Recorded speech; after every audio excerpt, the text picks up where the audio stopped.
Entonces yo en este momento sí, voy a compartirles lo que es la presentación. Excelente. ¿Me confirman si ya la están viendo? Me interesa, Génesis, que me pueden confirmar si ya la ven. ¿Ven mi pantalla? ¿Ven la presentación? Sí, Iván, se ve perfecto. Buenísimo. Entonces, bueno, voy a avanzar. Bienvenidos, chicos, chicas, bienvenidos todos a esta pequeña sesión de aprendizaje que tiene por título Herramientas para el diseño y ejecución de sesiones virtuales. ¿Herramientas para el diseño de qué? Para todos esos recursos de aprendizaje en ambientes virtuales. Vamos a ver el objetivo en sí de la sesión.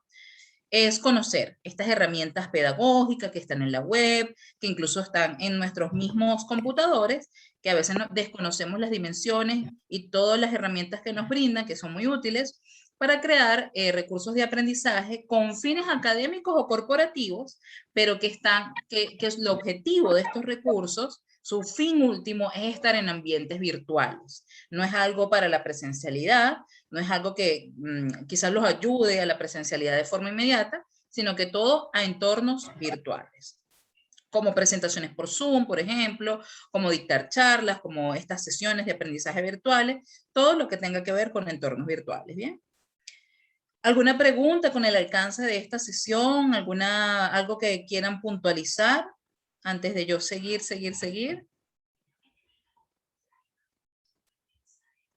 ¿No? Ok, entonces yo voy a avanzar. Muy bien, ¿qué contenidos veremos? Vamos a ver, dividí la sesión en algunos apartados. Por ejemplo, las historias de las imágenes. Vamos a comenzar viendo cómo el ser humano en sí tiene una percepción de las imágenes y qué hacer, cómo captar esta información, cómo la vemos hoy en día para crear recursos de aprendizaje. ¿Qué debemos saber para empezar nuestras creaciones a nivel de recursos de aprendizaje? Distribución de la información dentro de estos recursos de aprendizaje en entornos virtuales. El punto de partida siempre es un storyboard, ya vamos a conocer qué es. Vamos a ver cómo manejar la creatividad, conocer qué los colores, las tipografías, cómo utilizarlas. Vamos a ver 11 principios del aprendizaje y vamos a cerrar con algo que mucha gente se pregunta, ¿por qué lo tienes en tu presentación? Que es las normas APA y el lenguaje inclusivo, que eso también es muy importante dentro de la virtualidad. Entonces, bueno, equipo, si no hay ninguna pregunta hasta ahora, es momento de comenzar. Que yo, el primer punto que les conversaba ahorita es sobre las historias, tanto de las presentaciones efectivas como de las infografías. Yo siempre lo oriento a presentaciones porque creo que es como que lo más usado dentro de los recursos de aprendizaje. Creo que es lo que más tenemos a la mano y lo que todo el mundo domina. Pero cualquier hito, cualquier aprendizaje que veamos aquí es perfectamente trasladable a infografías, presentaciones, flyers, cualquier medio comunicativo virtual. ¿Ya? Que recuerden, como dice nuestro objetivo, que puede tener un fin tanto pedagógico como corporativo, ¿no? Como académico como corporativo. Entonces, aquí yo hago como un paneo histórico de lo que son las presentaciones efectivas, de cómo las ha percibido el ser humano a lo largo de la historia de la humanidad. Comenzamos con los jeroglíficos egipcios, por ejemplo. ¿Qué tenían los egipcios en sus paredes? Una serie de lo que hoy llamamos jeroglíficos, pero en ese momento unos dibujos que representaban sus actividades del día a día, simplemente cómo eran ellos como agricultores, como constructores, su cultura, sus bailes, sus cantos, por ejemplo, su adoración a los gatos, todo eso estaba dentro de las paredes de los egipcios. ¿Qué comunicaban esos dibujos? Su cultura, propiamente el quehacer diario, y así es como hoy en día nosotros podemos conocer de esa cultura, porque la dejaron escrita, o mejor dicho que escrita, la dejaron dibujada en sus paredes. Entonces, dentro de la historia de la humanidad, incluso en las cavernas, a principios, cuando no teníamos idea de un lenguaje en sí, no existía la escritura, no existía la lectura, ¿cómo se comunicaba el ser humano? A través de dibujos, cómo era la casa, cómo era la conformación de la familia, por ejemplo. Todo eso se demostraba a través de dibujos en las cavernas. Y eso ha sido así en la humanidad para describir su historia y su pensamiento a lo largo de toda la vida. Entonces, no solamente tenemos las cavernas, sino los jeroglíficos egipcios. En la Edad Media, allí también yo dejo allí una pintura, se empezaron a utilizar la pintura rupestre para decir cuál era la cultura de la persona, cuál era su quehacer diario. Ordeñar, las cosas avícolas, agrícolas, para dejar plasmado también el quehacer, ¿no? Comunicar qué hacía el ser humano día a día. Y así llegaron otras etapas de la historia, como el Renacimiento, por ejemplo, donde diferentes, tanto pintores como artistas, hicieron planos importantes que a través del dibujo comunicaban sus ideas. Por ejemplo, Da Vinci. Y a finales del siglo XX yo coloco allí un plano de X y 0 que se parece mucho a estrategias militares. En la Primera y la Segunda Guerra Mundial se utilizaba infografías. Dícese, estos planos, como los vemos hoy en día en el deporte, se ve mucho en el fútbol americano o en el fútbol de salón, cuando trazamos dónde está el equipo, dónde está el contrincante, a quién tengo que cubrir, a quién tengo que marcar dentro del fútbol, lo marcamos con X y ceros y trazamos una estrategia. Eso es un dibujo y eso habla también de la historia, de cómo la humanidad aprendió a comunicarse efectivamente a los dibujos. ¿Por qué yo coloco la historia de los dibujos y de cómo nos comunicamos los humanos con las imágenes? Porque me parece muy interesante invitar a las personas a perderle el miedo a dibujar y a manifestar su creatividad a través de las imágenes. Yo soy una de las que les puedo decir, yo no sé dibujar, o yo todavía hago mis dibujos de palito, personas con palito, pero eso tiene un significado, eso tiene un porqué, no tenemos por qué dibujar una mano perfectamente, pero sí, en la virtualidad tenemos muchas herramientas que nos enseñan a ser creativos y a hacer dibujos poderosos que transmitan una idea para consolidar el aprendizaje en el otro. Entonces, a mí me gusta por eso comenzar aquí, para que primero cualquier temor que tengan, bueno, Vanisca me está invitando a dibujar, pero yo no sé hacerlo. No, pero en la virtualidad es mucho más sencillo, créanme. Y cuando queremos hacer un bosquejo, que ya lo vamos a ver en el storyboard, hacerlo a mano también es muy importante. Y es simplemente eso, un bosquejo, nadie los va a juzgar. Así que, pasado este punto, yo no sé si tengan alguna pregunta o quieran agregar algo más. Mientras se animan, aquí, ¿sí? Escuché por allí como una voz, ¿no? Una voz inhóspita, pero creo que ya es una mala pasada de la mente porque no escucho a nadie ahora hablando.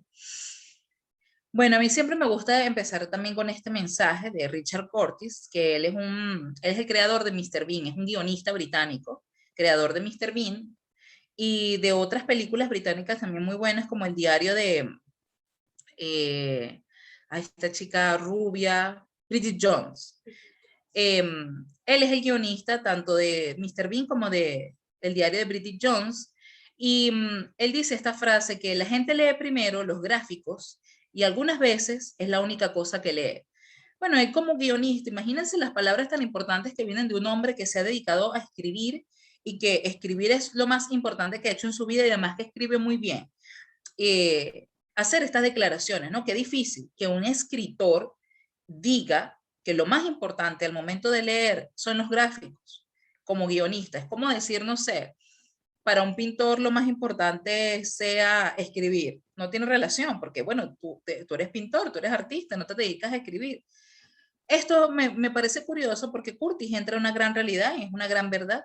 Cuando leemos quizás la prensa, tanto digital como en papel, impresa, nos vamos más por los dibujos, nos vamos más por lo gráfico y a veces es con la única información que nos quedamos. Con las estadísticas, nos gusta ver las barras y qué significado tiene, pero no la interpretación o la noticia que acompaña esa imagen, a menos que sea muy de nuestra atención o de nuestro interés.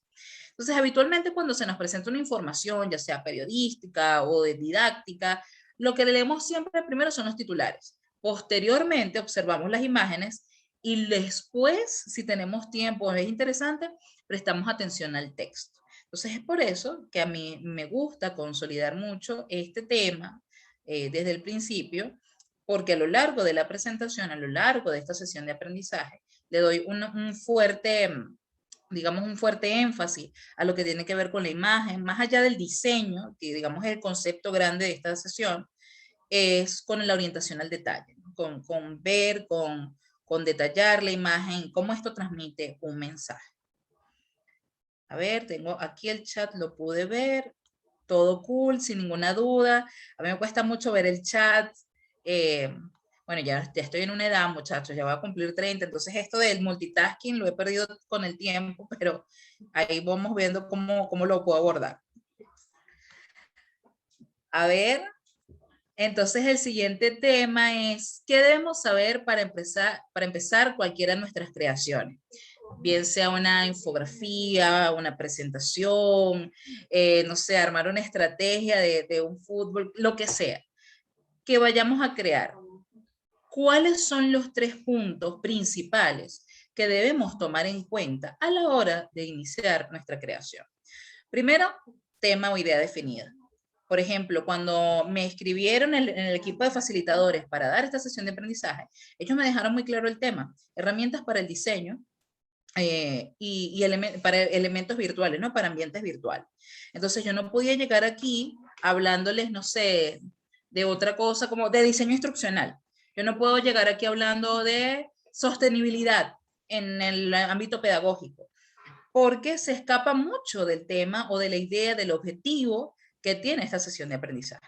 Entonces, punto 1, tema o idea definido, equipo, siempre. Porque eso reduce muchísimo, tanto en tiempos como en información, a qué dedicarnos. Imagínense que la sesión fuera, por ejemplo, de reciclaje. ¿Saben cuántas maneras hay de reciclar? ¿Cuántas maneras hay de clasificar en el mundo del reciclaje? Entonces, definir el tema o la idea, por ejemplo, puede ser 10 principios del reciclaje. Ah, ya yo no les voy a decir todas las metodologías que existen para reciclar. Hablo de las 10 principales, por ejemplo. A eso yo voy, lo uno con el punto 2, que es la población objetivo. No es lo mismo dirigirse a personas de 30 años o más que a adultos mayores de 50 en adelante o a un grupo muy infantil, como por ejemplo primeros años de vida de 2 a 5 años. Yo, cuando me confirmaron esta sesión, le escribí a Génesis. Génesis, un promedio de edad que tenga el equipo, los chicos y las chicas que se van a incorporar. Ah, bueno, como van como desde la posadolescencia, 17 años hasta 25, 27, por allí van como los rangos. Y yo, perfecto, porque estamos hablando de preadolescentes, yo conozco como educadora las estructuras biológicas que hay de una persona posadolescente, las estructuras biológicas de una persona, por ejemplo, de 30 a 27 años, y cuál debería ser el panorama o la situación en la que se encuentra esta persona. Y son patrones. Son patrones. Por ejemplo, ¿qué estarías una persona de 17 años ahorita? Quizás está ingresando a la universidad, quizás ya está en sus primeros años de universidad, es una etapa post-adolescente, entonces es una persona que todavía está definiendo planes, que quizás vive con sus padres, todas esas cosas influyen en nuestra población. Cuando hablamos de una persona que tiene 27 a 30 años, ¿qué es el patrón, no? Patrón cultural, social. Bueno, es una persona que por supuesto ya, como que lo que nos dicta la sociedad es que es una persona que ya debe estar graduada, con cierta experiencia laboral o iniciando su experiencia laboral, probablemente puede haber iniciado ya familia, quizás sí, quizás no. Entonces, todas esas cosas hay que tomarlas en cuenta al momento de estudiar el público, al momento de crear nuestros temas, pensar siempre en el público al que nos vamos a dirigir. Si yo le voy a hablar de presentaciones efectivas a niños de 5 años de edad, no tendría mucho sentido. O sea, ¿cómo lo abordaríamos? Bueno, a través de dibujos, a través de historias, storytelling, videos, porque los chicos pierden la atención muy rápido. Entonces yo tendría que mantenerlos concentrados, no podría yo sola. Si es un grupo como de 5 niños, me gustaría que tuviera una persona de apoyo para que me ayude a mantener su atención. O sea, todas esas cosas uno las estudia para cualquier sesión de aprendizaje, para saber qué tipo de población nos dirigimos. Y también, y por último, el contexto. No es lo mismo dar una sesión de aprendizaje para una persona que está en Chile, que está en Venezuela, que está en Perú. No es lo mismo hablar en un contexto de Venezuela cuando se nos cae el internet, la luz, el apagón, o cuando estás en un contexto, por ejemplo, donde hay mucho silencio o mucho ruido. todo ese tipo, o si estás al aire libre, todos esos temas influyen a la hora de empezar la creación de un recurso de aprendizaje. Para manifestar y para empezar nuestra creatividad, es importante tener todos estos elementos en cuenta para lograr el objetivo de la sesión de aprendizaje. Bien, esto aplica tanto en la virtualidad como en lo presencial. ¿Okay? Chicos, ¿alguna pregunta hasta ahora de qué debemos saber para empezar nuestra sesión? ¿Alguna pregunta sobre estos puntos en particular? Me pueden escribir el chat, ya descubrí cómo ver el chat al mismo tiempo que dicto la sesión, así que no tienen, ajá, ya descubrí el chat. Todo bien, súper claro. Por allí apareció, para mí todo claro, todo bien, todo bien. Súper. Disculpe, ¿podría repetir lo del contexto? Claro que sí. Cuando tengan una duda, interrumpan el micrófono, no tengo ningún problema. Vamos a hablar sobre el contexto. El contexto es todo aquello que rodea la sesión de aprendizaje. Va desde ruidos, va desde, por ejemplo, si vamos a un lugar presencialmente, tendremos micrófono, no tendremos micrófono, cuántas personas van a asistir, porque no es lo mismo estar en un lugar con 100 personas que estar en un lugar con 5. Entonces, todo lo que tiene que ver con contexto es importante tomarlo en cuenta a la hora de la sesión de aprendizaje. Bien, no sé, por allí, a ver, yo creo que respondí tu pregunta. Si en una sesión de aprendizaje ponemos un rango de 10 años, ejemplo de 15 a 25 años de edad, ¿afectaría la manera de la sesión de aprendizaje? Sí, claro que sí. Fíjate que de 15 a 25 años es un reglón de 10 años. Entonces tú tendrías que estudiar en qué se consigue esta población. Es una población que tiene un rango de edad bastante grande. Entonces, ¿qué te invita eso como facilitador o como persona que va a crear recursos de aprendizaje para una sesión que tenga este rango de edad? Tienes que ser bastante genérico. Y si vas a hacer ejemplos, no pueden ser tan específicos. Tienes que buscar ejemplos que tu población te entienda. Por ejemplo, si yo agarro ahorita y coloco un ejemplo, ¿ustedes han visto la serie de Friends? Quizás los de 15 años no me van a, o sea, lo entenderán por cultura general, pero desconocerán muchos episodios. Los de 25, 27, 30 años quizás me puedan entender mejor si yo hago un ejemplo de la serie de Friends, porque nos criamos como con esa serie grabándose y rodando y es como un hito de nuestra cultura noventosa. Pero los de 15 años no necesariamente. O si yo hago un ejemplo en este momento de, ¿han escuchado TikTok? ¿Cuáles son los bailes trend de ahorita?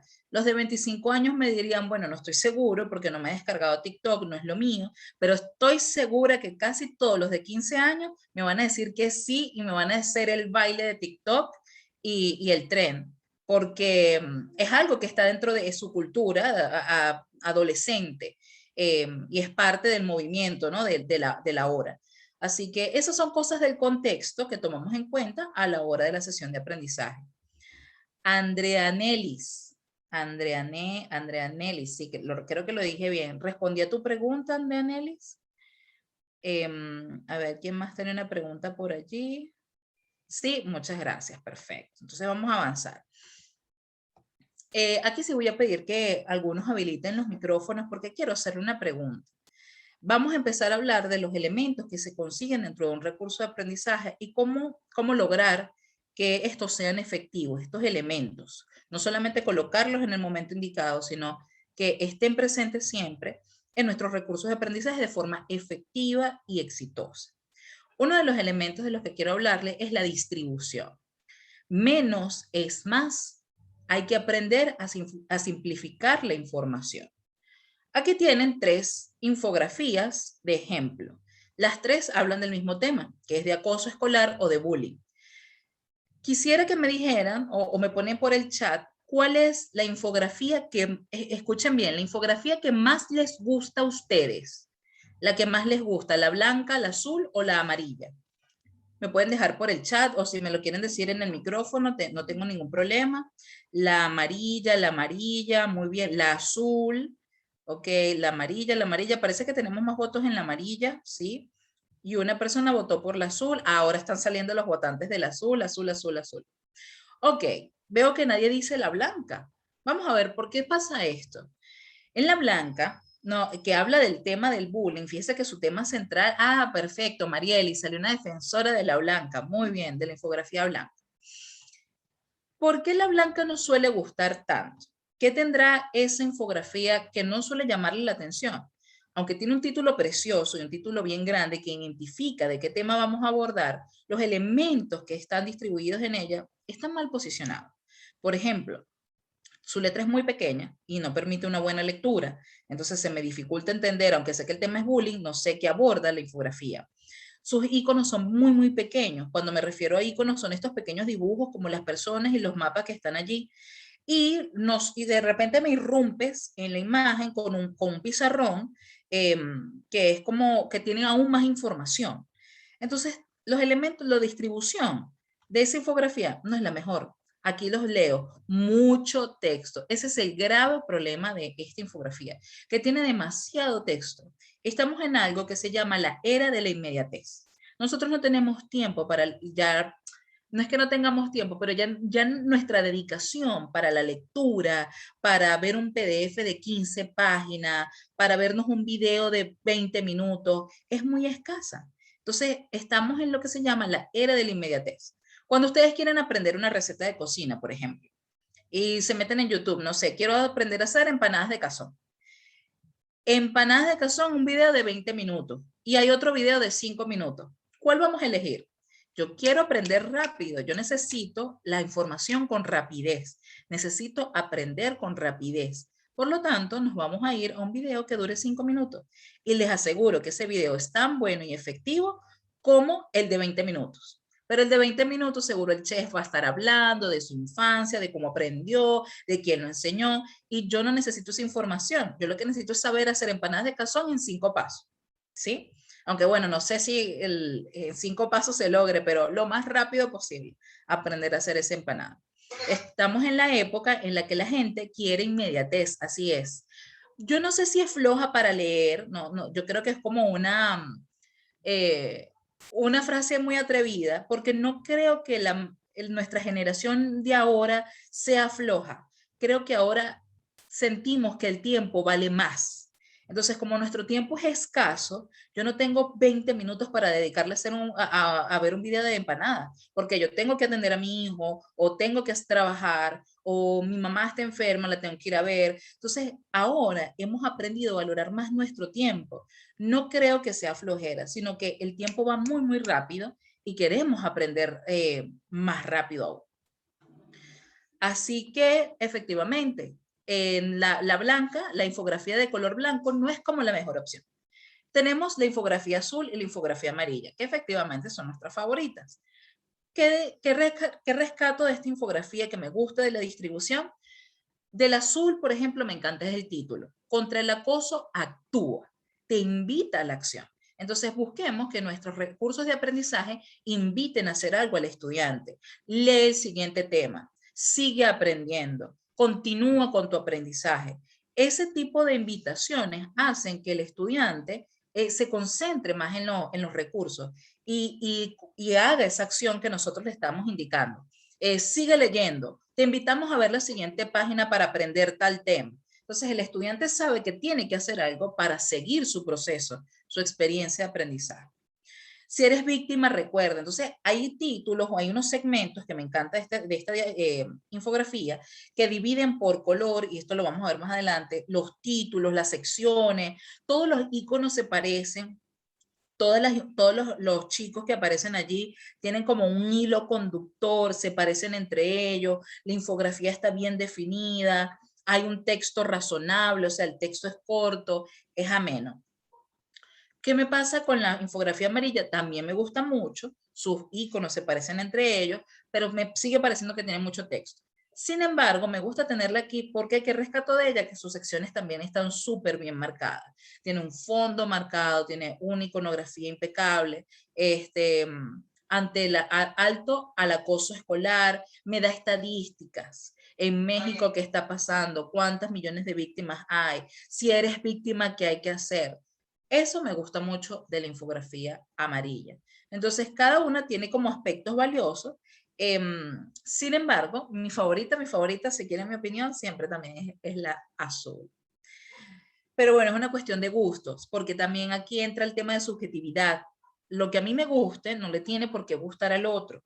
Y eso nos invita a que si ustedes van a trabajar para una empresa o para un equipo, no sé, de marketing, siempre debe haber unos lineamientos. ¿Por qué? Porque lo que para mí es excelente y para lo que para mí es bello, quizás para mi jefe no lo sea. Pero si hay un documento que me dice qué colores utilizar, qué tema esperas, a qué población va dirigido, no hay problema, porque todo ya está escrito, ¿no? Todo está como pactado. Vamos a avanzar a la siguiente diapositiva. Seguimos hablando de la distribución y me gustaría preguntarles aquí como en cuál diapositiva les provoca aprender. Esa es mi pregunta en esta diapositiva. Fíjense que es muy diferente a la pregunta anterior. ¿En cuál diapositiva les provoca aprender? En la segunda, en la primera, en la segunda, la de la derecha. Ok, en la segunda, la de la derecha, claro, la que tiene círculos, ¿no? La que tiene círculos y que tiene la información distribuida, la que tiene circulitos. Muy bien. ¿Por qué nos gusta aprender en esta diapositiva? Bueno, porque tiene una distribución muy impecable. Eviten utilizar más de 5 o 6 líneas por párrafo. Eviten agotar la mirada y la lectura de sus estudiantes o de las personas que están aprendiendo. La letra mínimo tiene que ser 12 en las diapositivas. Y el máximo lo establecen ustedes. Máximo puede ser de 16 en un párrafo común, pero si quieren resaltar alguna letra, colocar alguna negrita, de 20, 18, pueden jugar con el tamaño. Y eso es algo que les voy a mencionar más adelante. No existe una regla perfecta, muchachos, a la hora de construir presentaciones. Estas son como mis normativas internas que digo, he probado en varios lugares y sé que la lectura, la letra 12, es como lo más pequeño que puedo utilizar porque de eso más abajo, no, la gente no lo lee, se le dificulta leerla. Y cuando uso más de 16, puede ser tan abrupto y tan invasivo dentro de la diapositiva que no me deje espacio. Y es lo único que llama la atención del estudiante. Entonces siempre juego como en tamaño de letra de 12 a 16 puntos. Y con esto quiero invitarlos a usar el hipertexto. Aquí pueden ver que hay unas letras que están como en negrita, dentro de los títulos. ¿Para qué se usa esto? ¿Para qué el uso de negritas o cambiar el tamaño de la letra? A cursiva o tacharla. Porque eso invita al estudiante a dirigir su mirada específicamente a estas palabras o estas frases, porque queremos decir que son importantes. Bien. Entonces aquí siempre me gusta preguntar. Estas son como las características para ver qué es lo que están viendo ustedes. A ver. Ajá, ya está. Aquí. Entonces yo cierro esta diapositiva preguntando. Si en la segunda diapositiva, la de círculos, imágenes, párrafos cortos, es en la que a ustedes les provoca aprender, ¿en cuál diapositiva están enseñando? ¿En cuál les provoca enseñar? Porque a veces pasa que no somos consonantes con nuestras ideas. Entonces queremos aprender en una diapositiva preciosa, pero cuando hacemos nuestras presentaciones son horribles. Tienen colores que no combinan, tienen errores ortográficos. Entonces debemos ser muy consonantes con lo que proponemos y donde queremos aprender. Dicho esto, vamos a avanzar a la siguiente diapositiva. Seguimos hablando del elemento de distribución. Aquí yo divido en dos el punto, la comprensión es el objetivo. Si nosotros no logramos que la otra persona aprenda con nuestras diapositivas, estamos fallando, porque tenemos que lograr que el otro comprenda cuál es el objetivo. Por ejemplo, en estas dos infografías, ¿en cuál creen que pueda llegarle mejor el mensaje al estudiante? ¿En los 10 tips o el de la pregunta de ¿sabes reciclar? ¿El de los tips o el de la pregunta? En los 10 tips, en la segunda, que es de los tips, muy bien, tips, ok. En la primera, en la de los tips, exacto. ¿Por qué? Porque consolidamos la información bastante rápido. No es lo mismo que me preguntas, ¿sabes reciclar? A que me digas los 10 mandamientos de la sostenibilidad. Ya yo sé que yo voy a leer 10 cosas. Ya yo sé, me preparas a mí como lector a que voy a leer 10 puntos. No es que se va a inventar sobre la marcha. No sé cuánto es el alcance de mi información. Vamos al siguiente. Siguiendo hablando de la distribución, tenemos el uso de flechas y separadores.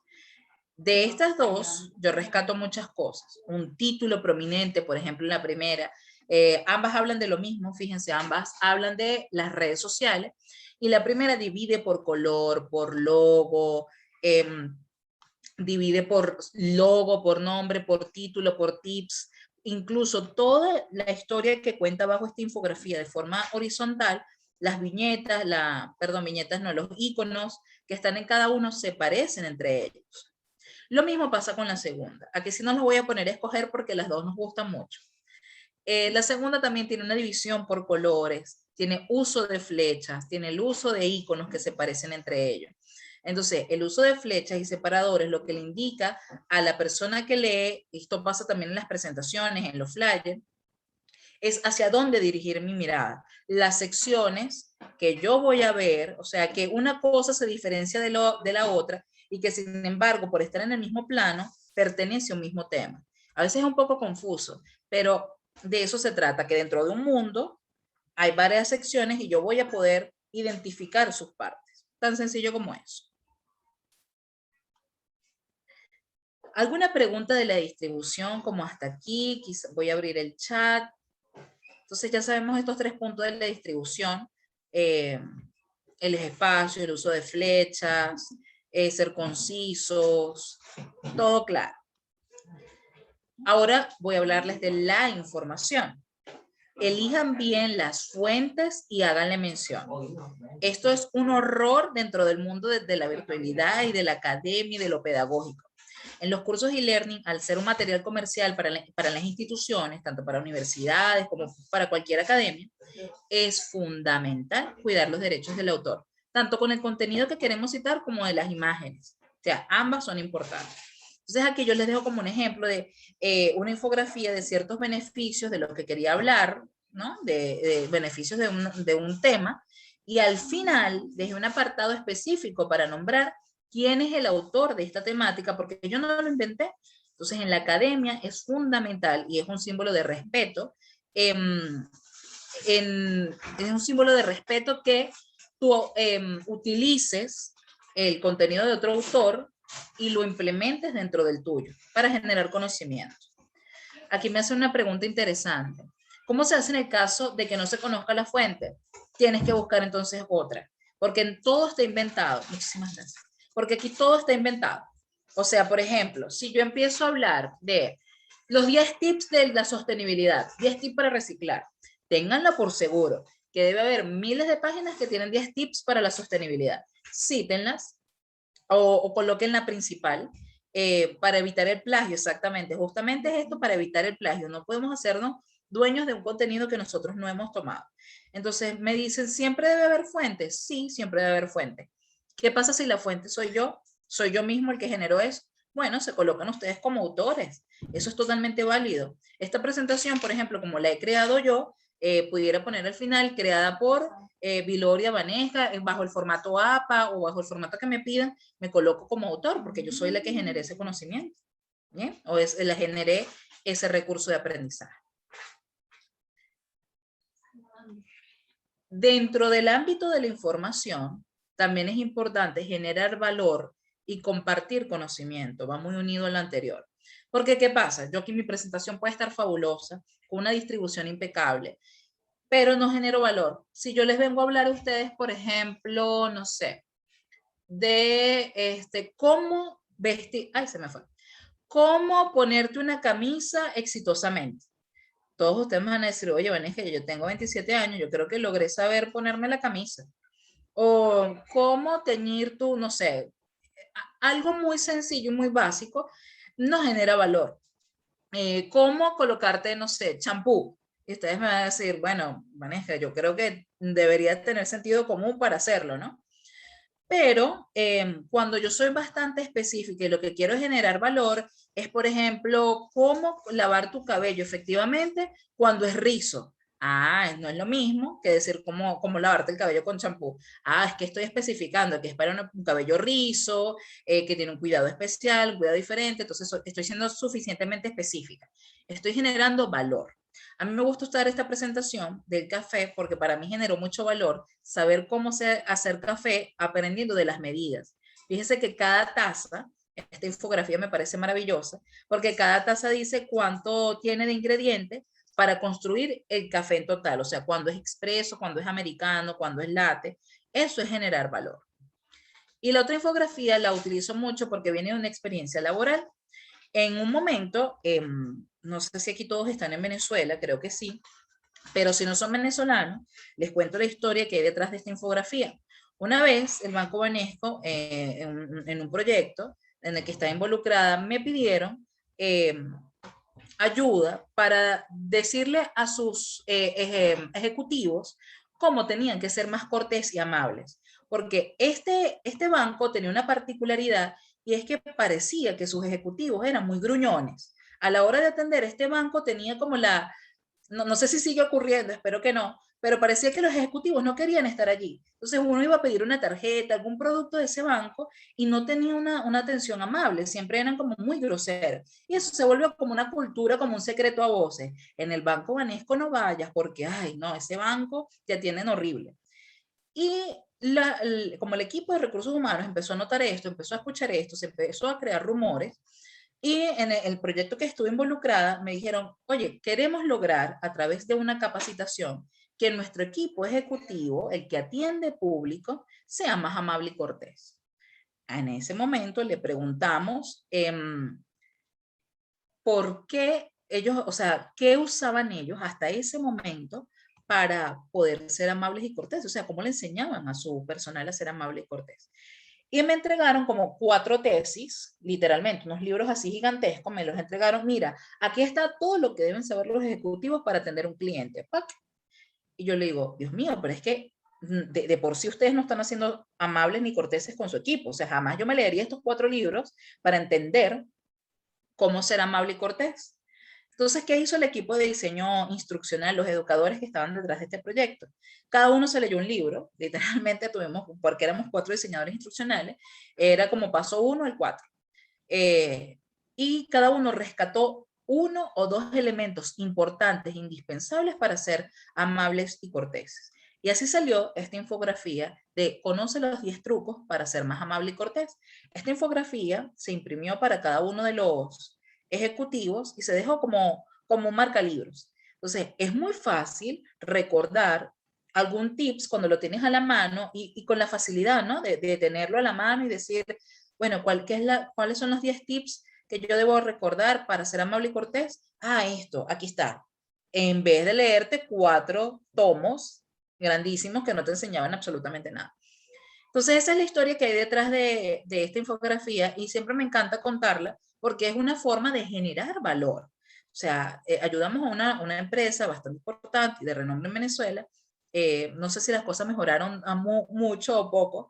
Los bancos nunca tienen buena fama, pero lo cierto es que ayudamos muchos equipos en ese entonces y creemos que sí generamos un valor y un cambio importante en ellos, ¿no? Por último, hablando de la información, un último tips es usar datos y provocar la reflexión. ¿A qué nos referimos con usar datos y provocar la reflexión? Cuando nosotros decimos 1 millón de personas han emigrado de Venezuela o para el año 2050 se espera que el mundo tenga un colapso agrícola en vista de que no vamos a poder alimentar a toda la población. Cuando uno tiene esos datos, habla de números, para las personas es mucho más fácil aprender. Y no necesitas una comprensión grande por saber el mínimo como un múltiplo para entender esto. No hablo de una comprensión matemática. Hablo de una comprensión desde el impacto que esto genera. Cuando, por ejemplo, utilicemos los ejemplos que yo tengo aquí, por ejemplo, el del cambio, el del efecto invernadero y el del calentamiento global, fíjense cómo las franjas se dividen. Esta es una infografía que tiene mucho texto, pero a nivel gráfico me gusta mucho porque en colores, en data, en señalización, me crea un tema de reflexión y me invita a leerla. Con la otra me gusta aún más porque no solo usa datos, sino que también provoca la reflexión. Habla de un tema súper importante, que es el tema de alimentación, sustentabilidad para el año 2050, que es lo que se espera. Entonces, es un tema que nos debe invitar a la reflexión porque, bueno, para el 2050, la gran mayoría espero tenemos muchas probabilidades de seguir viviendo, pero hoy, en el 2020, 2021, quizás esos temas no nos interesarían. Perdemos el tiempo, o sea, decir, no, o sea, para el futuro no tiene nada que ver, o no me interesa eso ahora, pero ya va, es que si no actuamos desde ahorita va a haber un gran problema ya. Entonces, ¿qué tenemos que hacer hoy para que eso no suceda? Entonces, es un tema que nos invita a la reflexión y cuando vemos los números tan graves, números que están en rojo hoy en día, uno empieza a generar preocupación y empieza a generar alerta y eso te invita a aprender y a enseñar a otros también. Bueno, equipo, eso es como con los primeros lineamientos de la distribución de la información. ¿Tienen alguna pregunta para pasar al siguiente punto? Yo voy a aprovechar de comerme una golosina porque hablo y hablo mucho.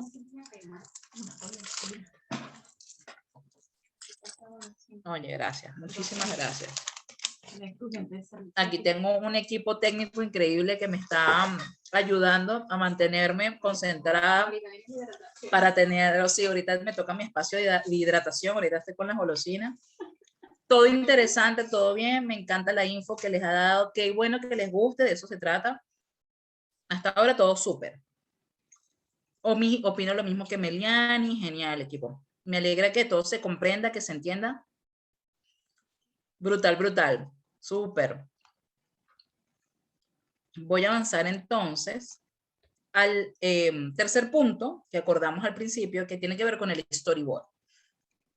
Estamos en una era también donde utilizamos mucho los palabras en inglés para explicar cosas en español. Y el storyboard es así como se habla del bosquejo, ¿no?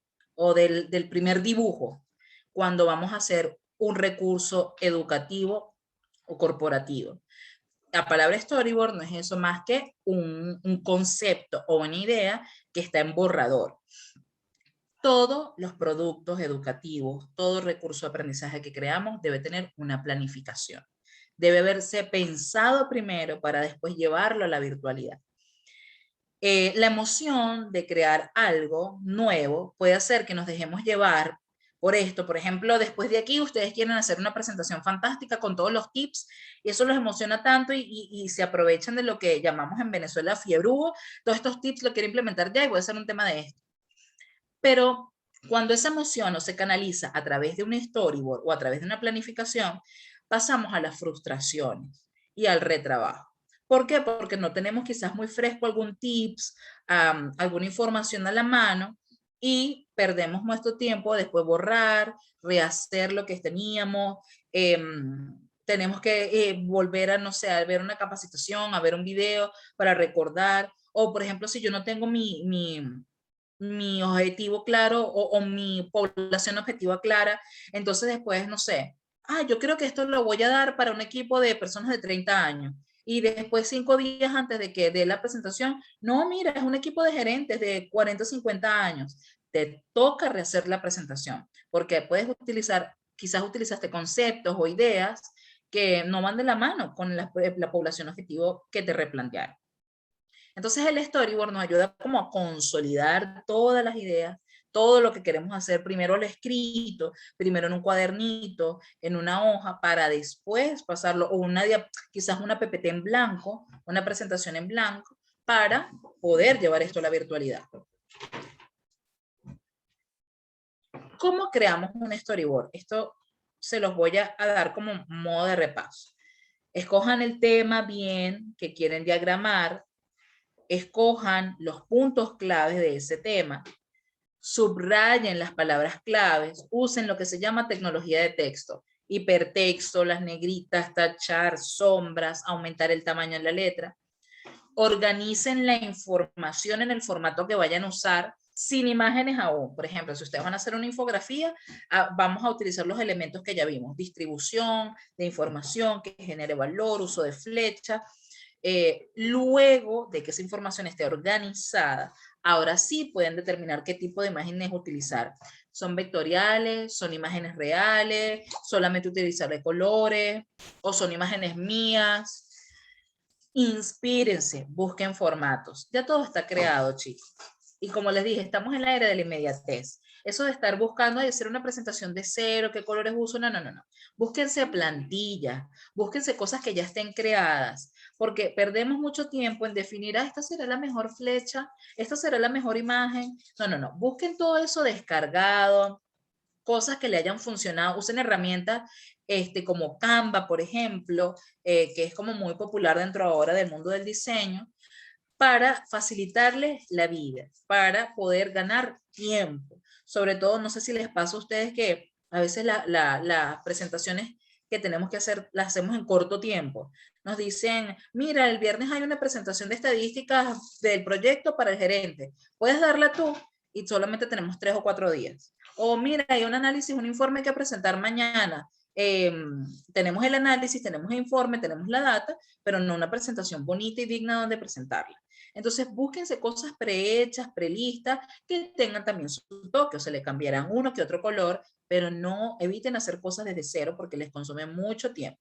Por eso les digo, inspírense, busquen formatos, pueden inspirarse en otras cosas, crear desde cero, pero inspirados en cosas ya creadas.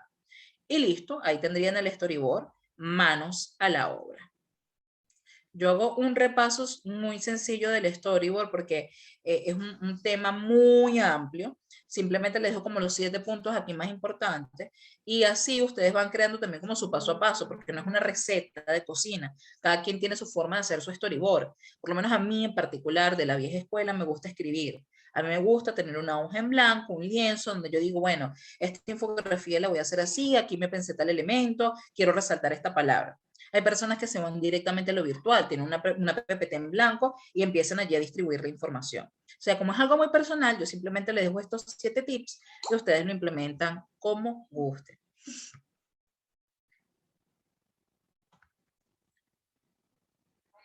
¿Cómo podemos hacer nuestros recursos de aprendizaje atractivos?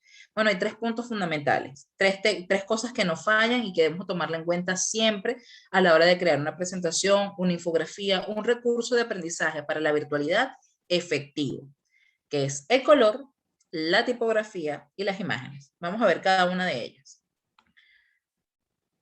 Tenemos los colores. Saben que todos los colores tienen un significado. Todos los colores del mundo tienen un significado o inspiran algo. Por ejemplo, el blanco es inocencia, paz, pureza. Por eso cada vez que se habla de la paz de la ONU, es una palomita blanca con una rama de olivo que tiene una historia bíblica detrás, pero se utiliza este símbolo de paz y pureza y es blanca.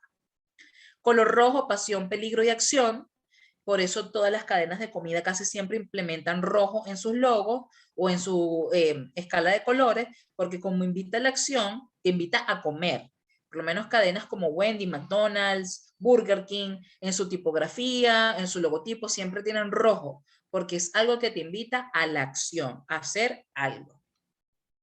El color naranja, diversión, innovación, modernidad y vitalidad, se utiliza para más que todo para toques, trazos muy sencillos. Por ejemplo, recuerdo cuando otra banca en Venezuela que se llama Mercantil quiso renovar su logo, era todo azul que transmite seguridad, pero un toque naranja, tenían como una línea naranja que habla de innovación y modernidad, porque el banco estaba teniendo, digamos, un fuerte cambio cultural tecnológico, estaba cambiando mucho de sus procesos para hacerlo más sencillo, más tecnológico, entonces le agregaron ese toque naranja. El amarillo, calidez, alegría, jovialidad. Color verde, naturaleza, crecimiento, frescura. Por eso todo lo de sustentabilidad, lo de reciclaje, está orientado a eso, salvar el planeta Tierra, lo verde, la naturaleza. El azul, seguridad, confianza y serenidad. Por eso casi todas las bancas utilizan el color azul en su logo o en su tipografía o en sus letras. El morado, misterio, reflexión, fantasía.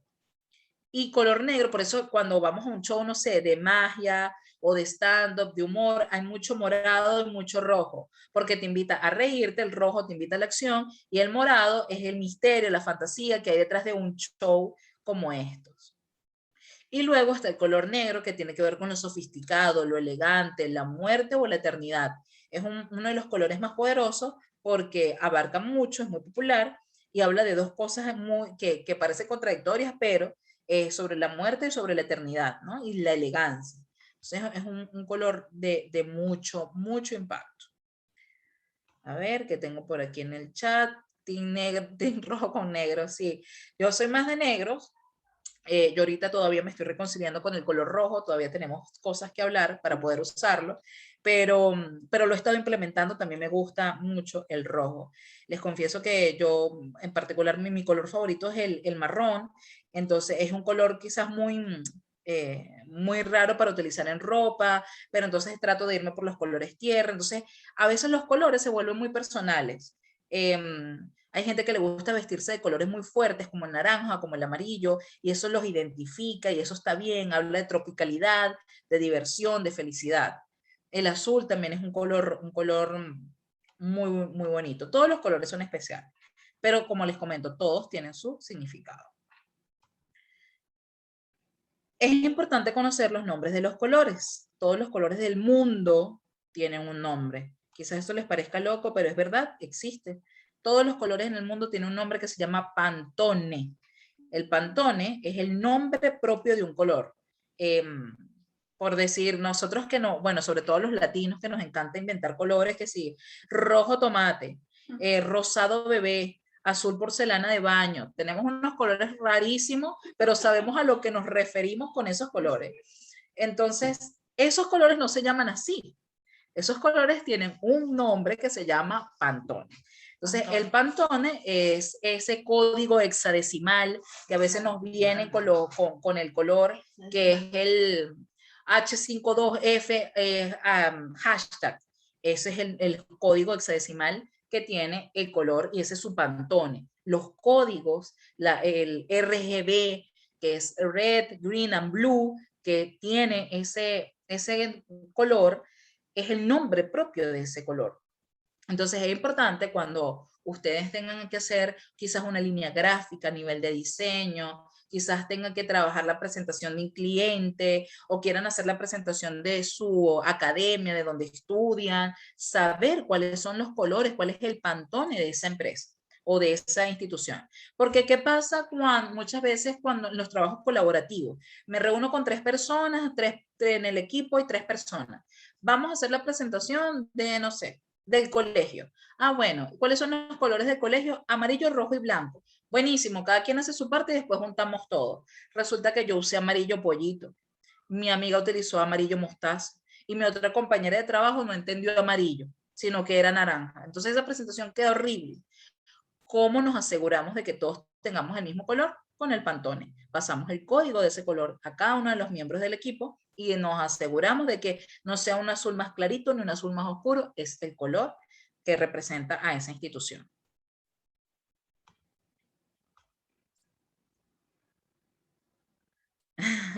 Sí, el Pantone puede descartar daltonismo en muchos. Aquí nos dice Daeni.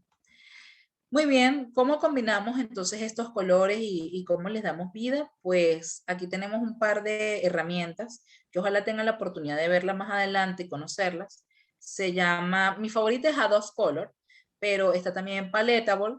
Eh, es una rueda cromática donde tú vas a poder desplazar cada una de las flechas que observan en pantalla y vamos a poder tener el código de ese color. Entonces, cuando ustedes no tengan el código de un color en sí, pueden ir a estas herramientas y conseguir qué colores tienen. Estas herramientas, tanto Paletable como Adobe Color, también tienen una serie de colores que ya están combinados y forman armonías entre ellos. Por ejemplo, recuerden que les dije, traten de no trabajar cosas de cero. Bueno, cuando uno quiere usar una paleta de colores y no sabe cuál empezar, bueno, pero sí quiero que tenga morado. Entonces, busquemos en estas páginas morado y él nos va a decir qué combinaciones hay, con qué combina. Bueno, esto combina más con el azul, el morado puede combinar, hace contraste con el naranja.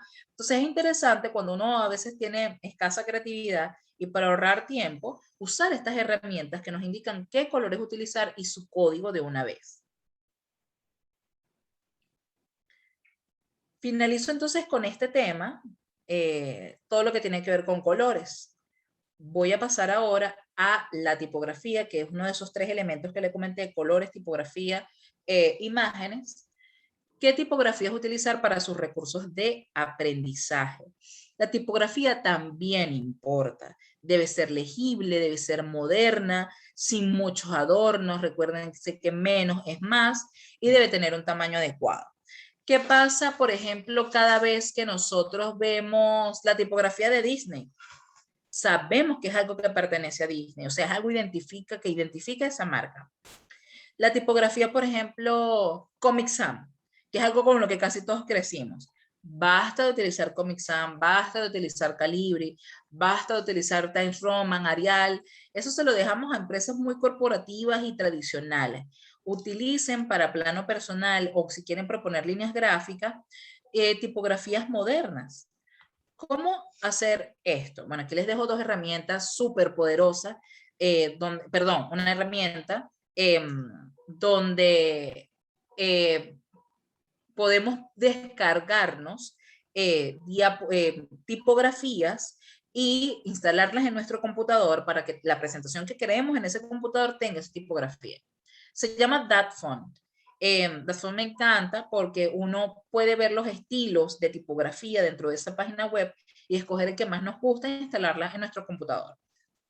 Y así tenemos una tipografía bonita e interesante cada vez que vayamos a crear nuestros recursos de aprendizaje, y no quedarnos con lo ya conocido. Aquí está Ginesca diciendo: amo trabajar con Times. Sí, Time Romance es algo que pertenece a una cultura, pero ya es muy tradicional. Donde veamos un Time Romance, sabemos que esa es la tipografía. Bien sea en una publicidad, en un flyer. Lo mismo nos pasa con Calibri o nos pasa con Comic Sans. Entonces, un momento bueno para innovar es este. Vayan a la página web de DatFont y de verdad, les va a funcionar. Hay muchas otras. Aquí veo que Samantha nos está dejando otra. Claro que sí, pueden tener opciones. No se tienen que quedar solo con una.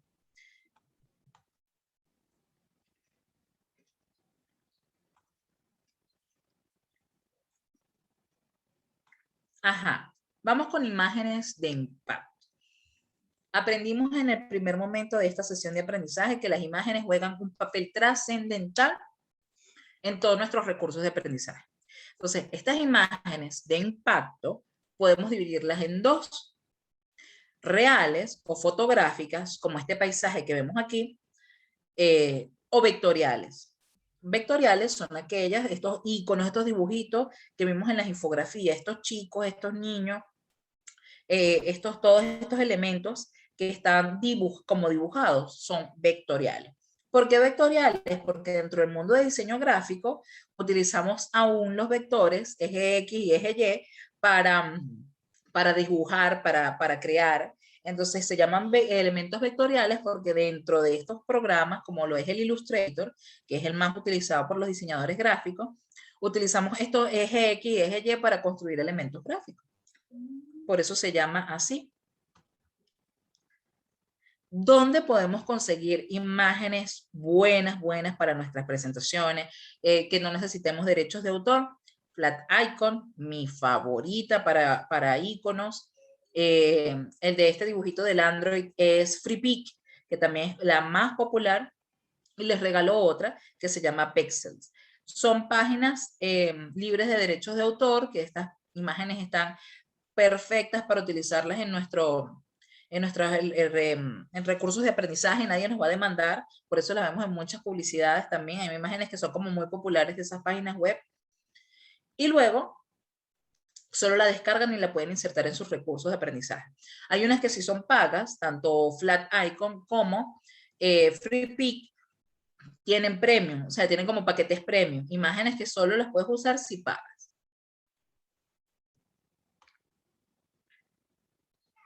Pixabay también es genial, así es.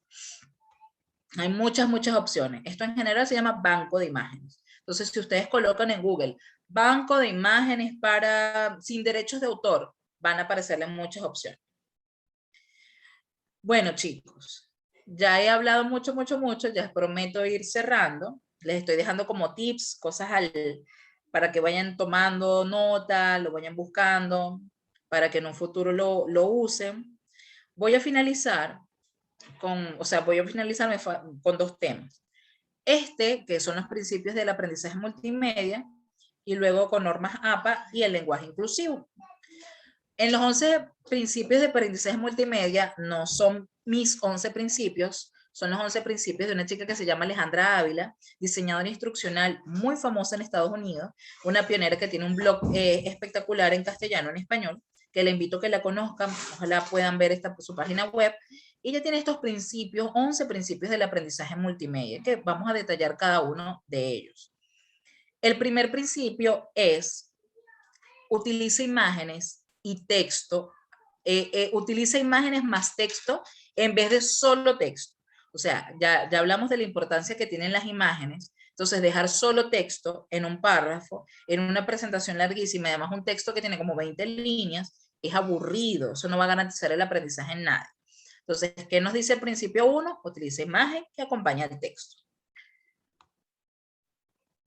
Luego está el principio 2, que habla de la contigüidad. Despliega las imágenes junto a sus respectivos textos. Entonces, por ejemplo, tenemos una imagen aquí que hable, no sé, de sustentabilidad. Seguimos hablando del reciclaje.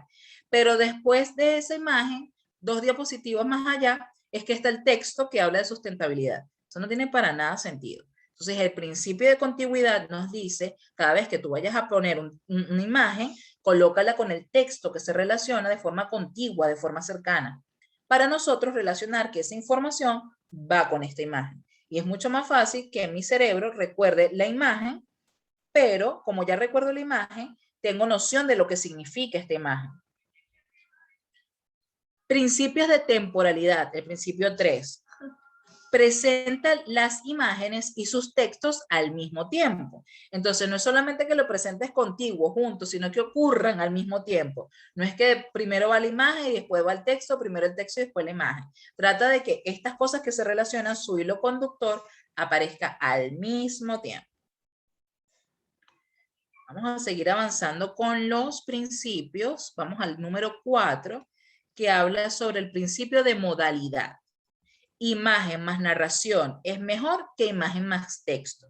Ya sabemos que la imagen y el texto es importante, pero si ustedes tienen la posibilidad de a esa imagen colocarle una nota de voz, es mucho más fácil consolidar el aprendizaje en el otro que simplemente texto. O sea, eso es lo que llamamos hoy en día podcast. Los podcasts que se acompañan, o web shows, que se acompañan de imágenes con una narración o con una explicación narrada, son mucho más efectivos a la hora de enseñar que simplemente una imagen y texto. Luego está el principio 5, que habla de la redundancia. Utiliza imágenes más narración o imágenes más texto, pero evitemos utilizar todo junto. O sea, imágenes más texto, más narración, más señalización. O sea, colocar todos los elementos también hace un festival de elementos que son redundantes y que distraen al estudiante en vez de concentrarlo en algo particular. Y si vamos al principio 6, hablamos de la coherencia, principio de coherencia. Si no es relevante y no apoya el aprendizaje, elimínenlo. Mire, yo estoy cansada de ver en mi experiencia como educadora, profesores de universitarios, que me pasan una diapositiva y tienen un Homero Simpson, un Piolín y un Tasmania. Y yo, profe, disculpe, ¿qué quiso decir con este Homero Simpson aquí en este texto? Ah, no quise decir nada en particular, es que me encanta tanto Homero, yo siempre veo Los Simpsons. Ah, ok, profesor. Bueno, mire, le explico. No es una presentación para su gusto, es una presentación para consolidar el aprendizaje del otro. O sea, las presentaciones no están hechas para nosotros, para nuestro apoyo, están hechas para el otro. Entonces, ahí hay una separación muy importante, saber de qué es de verdad lo relativo, lo importante para el consumidor de esta información, que para mí. Eso es como cuando nosotros vamos a hacer un regalo y voy a una tienda. Les digo eso porque me pasó hoy. Si yo voy a hacer un regalo y voy a la tienda, ay, yo quiero esta camisa para mí, esta camisa se me ve bella, estos zapatos van conmigo, pero los voy a regalar. Quizás la otra persona se sienta decepcionada porque no es el estilo, no es el regalo que esa persona quiere recibir o el que queremos dar. Nos estamos dando un gusto propio cuando es para el otro. Vamos a avanzar con los últimos principios. Avancemos con el 7, que se llama principio de señalización. Utiliza elementos gráficos para indicar dónde poner la atención. Acuérdense de los separadores y de la flecha. Si hay un título importante, resáltenlo. Colóquenle una linecita, un fondito que indique al estudiante o a la persona que va a visualizar la presentación que allí es donde se debe concentrar. El principio 8 nos habla de segmentación y esto es vital en cualquier curso online, módulo, presentación virtual. La segmentación es desplegar los contenidos en secciones, en mini contenidos, para que sea mucho más digerible. No es lo mismo, recuerdan la historia de Banesco, que me dieron estos 4 libros en diferentes tomos para aprender cómo ser amable y cortés. Bueno, pero lo dividimos en una infografía de 10 pasos. Eso de colocar segmentos es mucho más fácil y dirigible a la hora de aprender. Luego está el principio de preentrenamiento. Habla de antes de mostrar los contenidos, introduce conceptos. ¿Por qué creen que yo les hablé de la historia de las imágenes en la humanidad antes de explicarle qué era una tipografía? Porque es importante que en los contenidos introductorios ustedes sepan conceptos básicos, el porqué de este tema, por qué es importante y que todos estemos al mismo nivel. Todos tenemos que estar en el mismo nivel, alineados de que sabemos de qué tema estamos hablando. Por lo menos si yo llego hablando de una vez, las tipografías, el Pantone, que es casi siempre como algo muy especial del diseño gráfico.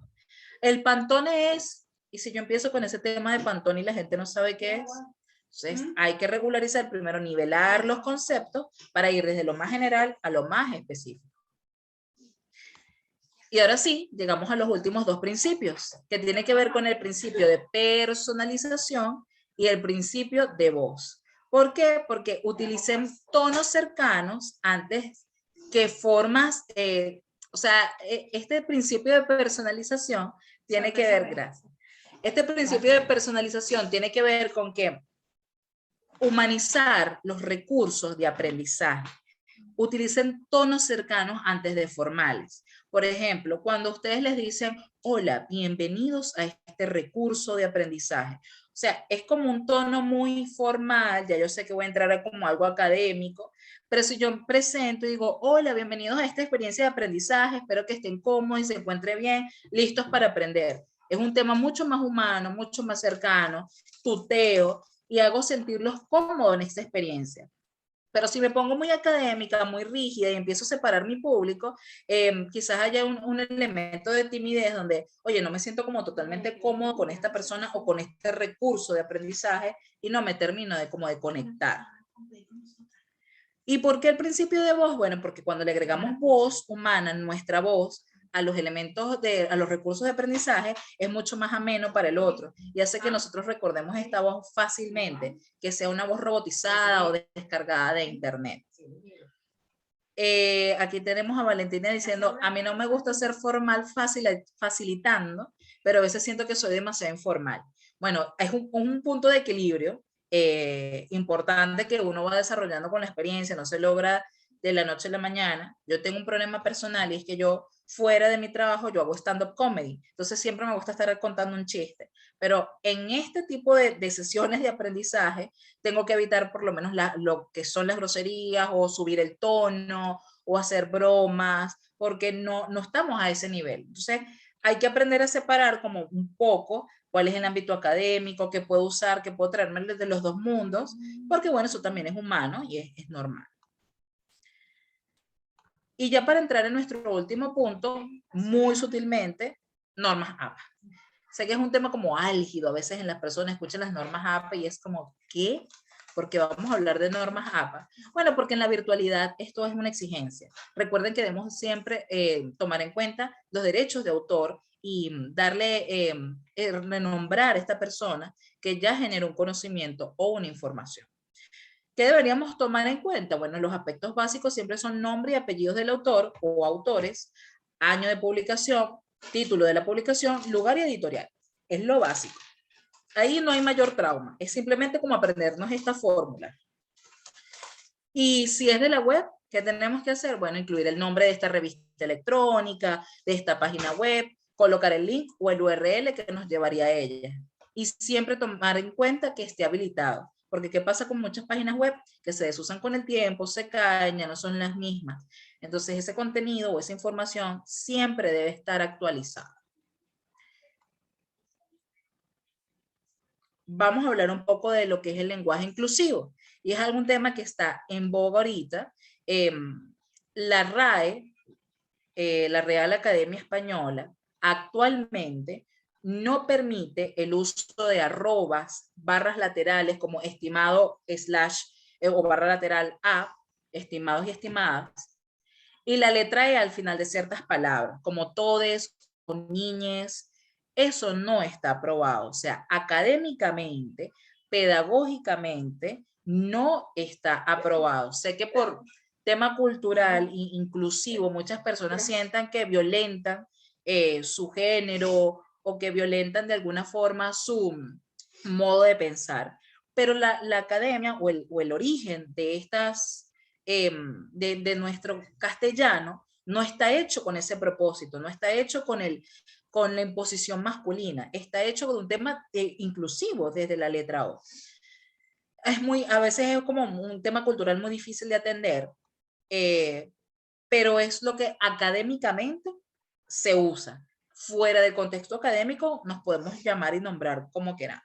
Entonces aquí yo les dejo como un par de ejemplos que podemos hacer, sustituir, ¿no? En vez de usemos población infante o infancia, en vez de niños y niñas. Personas jóvenes, en vez de mujeres y hombres jóvenes. O sea, en vez de afirmar orientaciones sexuales o orientaciones biológicas, podemos decir las personas jóvenes y no hombres y mujeres jóvenes o personas, población infante o la infancia, algo infantil en vez de niños y niñas, para no colocarle un género. La población, en vez de hombres y mujeres, participantes, en vez de alumnos, alumnas, chicos, chicas, participación de la ciudadanía, en vez de participación de vecinos y vecinas, personas expertas, expertos, personas trabajadoras, en vez de trabajadoras, trabajadores, en fin. Voy a avanzar. Ok. Entonces, cuando hablamos, eso es por la parte de género, pero cuando vamos al lado inclusivo, cuando nos requerimos a referir a una persona que tenga algún tipo de discapacidad, también es importante. Lamentablemente, nuestro lenguaje en Latinoamérica pasa mucho que normalizamos insultos como parte de nuestro lenguaje. Ejemplo, deficiente, lisiado, enfermo, persona con discapacidad, incapacitado, paralítico, retrasado, mongólico, y eso se vuelve parte de nuestro lenguaje de día a día. Y no es el uso correcto, es muy ofensivo, a pesar de que esté normalizado. ¿Qué es lo correcto? Persona en situación de discapacidad, persona con movilidad reducida, persona con discapacidad intelectual. O sea, hablar como de la situación en vez de referirnos en sí a la persona. Entonces, esto en general son como los tips que toda la temática que vamos a abordar en la capacitación. Yo no sé si tengo fan del lenguaje inclusivo. Sí, siempre lo dejo de último porque me gusta que después de que creamos un hilo de confianza, poder decirle mi opinión, porque esto puede ser quizás de mucho impacto para otra persona, como que no estoy de acuerdo, pero lo estamos hablando dentro del ámbito académico. Amo infinito esta lámina de lenguaje inclusivo, me encantó este enfoque. Me alegra que les haya gustado, chicos y chicas. Bien, estoy mal, porque era estudiantes y participantes. Entonces ya voy en contra de lo que les acabo de decir, qué vergüenza. Bueno, si les gustó, ¿cuáles fueron sus dudas? Si tienen algo que agregar, no sé, Génesis, si quisieras abordar algo más, tengamos que ninguna duda, les gustó mucho. Todo demasiado genial, dice Meliani, Andrea Nelly, sin ninguna duda, me gustó mucho toda la presentación, genial todo, me encantó, corazones, dice por acá Brenda, todo bien, todo estuvo increíble. Iscaoli, muy bien. Me encantó. La clase fue tan buena que estando en 2 Zoom al mismo tiempo la entendí completa. Muy bien, Héctor. Oye, Héctor puede estar en Zoom 2 veces al mismo tiempo. Me encanta. Mi duda es sobre las citas. ¿Hay una forma creativa y armónica de comprimir varias citas en una infografía? Mira, cuando dices en normas APA, creatividad no van de la mano. La creatividad y las normas APA no van de la mano porque no es algo que se puede inventar, no es algo que exija de nuestra intelectualidad para formarla o hacerla. Las normas APA están escritas, es una fórmula. O sea, va primero los autores, los apellidos, los nombres, después el año, después el URL. O sea, habría que, dependiendo del ámbito en que quieras crear tus presentaciones, hay una forma, ahí la norma APA nos da un lineamiento, pero lamentablemente no nos permite ser creativos. Agarrando consejos para el nuevo año escolar, muy buena toda la clase, gracias a ustedes chicos por estar, por asistir. No sé si Génesis se encuentra por allí, yo le doy muchísimas gracias por su tiempo, por su disponibilidad, por estar.